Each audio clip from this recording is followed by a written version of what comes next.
अस्सलाम वालेकुम रहमतुल्लाह। मैं हूं आपके साथ साथ आपका भाई हकीम मोहम्मद इमरान और आप देख रहे हैं बाबा हिकमत यूट्यूब चैनल।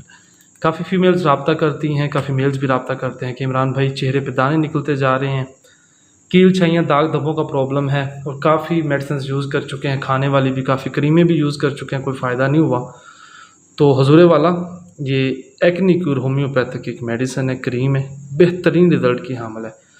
खो आपने महंगी से महंगी क्रीमें यूज़ कर ली हैं, फ़ायदा नहीं हुआ, लाजमी ये एक डिब्बी आजमा के देखें। एक डिब्बी ही काफ़ी है। चेहरे पे छाइयाँ बन रही हैं, दाग धब्बे हैं या टोए टिब्बे पड़े हुए हैं, एक डिब्बी से इंशाल्लाह आपका दिल खुश हो जाएगा। मज़ीद ज़रूरत पड़े तो बंदा एक और ले लेता है, लेकिन बहुत कमाल का इसका रिज़ल्ट है। तो किसी भी आपको हर्बल स्टोर से 500 रुपये ईज़िली अवेलेबल हो जाएगी और मुनासिब कीमत है, बिल्कुल मुनासिब कीमत है। इसी वीडियो के साथ अपने भाई को इजाज़त दें, दुआ में याद रखिएगा। इसके अलावा किसी किस्म का कोई मशवरा हो, मेल फीमेल के जुमला अमराज, ठीक है, हम इसका इलाज करते हैं, तो आप लोग मेरे साथ ईज़िली मशवरा कर सकते हैं। नंबर मेरा नीचे दिया गया, व्हाट्सएप पे आप रब्ता करें। इसी वीडियो के साथ इजाज़त दें, दुआओं में याद रखिएगा। टेक केयर, अल्लाह हाफिज़।